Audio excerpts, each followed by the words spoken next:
coming in again from Karnataka. The state is currently, remember, run by the BJP, the opposition in the state, the Congress. DK Shivakumar, the senior leader, has made a comment. He's reacted to the case. He said the government should not keep the entire area under threat in the name of terrorism. He said they're giving a different color. First, the government should come out about what's the facts of the blast. I don't know why they're linking it to a terror case. All right, that is part of what he had to say. We're going to play out his comment, then we'll connect with my colleague for more. I don't know. They are giving a different color. First, government should come out what is the fact of the blast.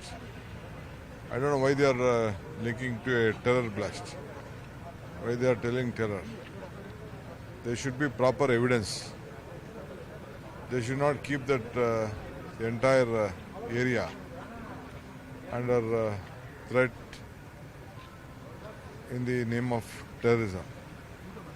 Anyway, I tweeted it. Let the government take action on who have been involved in it. We should be very cautious because since the police themselves has given a statement on that. Okay, let's go over to my colleague Harish right now to understand more. Harish, we saw as in the hour after the blast itself on Saturday, you saw the police hesitant to label it in any manner. A few hours ago, though, today, we saw a confirmed statement coming in from the state police chief where he did say that they were investigating this from the terror angle. Could you tell our audiences what the facts have been in terms of the timeline to determining the terror angle? That's question one. And question two, tell us about how the Congress has responded. Well, one, the DK Shivakumar is not being very coherent here. Is he saying that the whole region is being painted in a certain light? That's been a problem ever since we've had Bhattal brothers emerging from that part of the world. The second issue here is how did the cops call it an act of terror? Because there are clear-cut indicators suggesting that.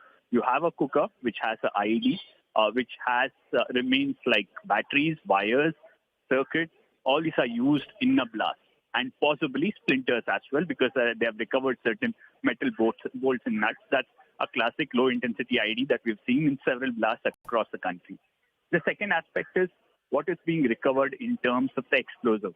Perhaps that will take some time. The FSL has collected those samples. What was the exact explosive used, we'll get to know. The other aspect is what's being recovered from his house in Mysuru.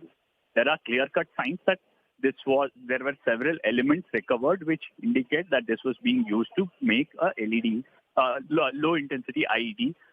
Highly unlikely that you would find those elements in any other common people's house.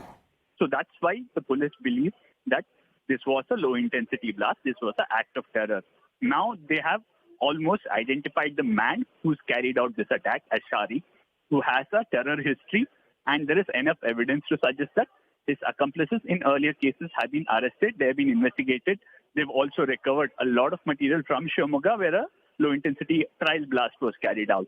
So the DGP going on record that calling this a terror act has enough evidence to back it. Now, DK Shivakumar wants the government to come out and say what is it that the government has and why are they calling this a terror blast and what the investigation has found. But that possibly, remember, will take a little more time. This was around 5:30 yesterday that the blast has taken place. We are just nearing the 24th hour to that point. So possibly in the next day or two, you will see the government coming out with a lot more. Also now that the IB and NIA is involved in this entire investigation, they would want to grab everyone who's part of this conspiracy. Harish, thank you for bringing us those details. For our audience,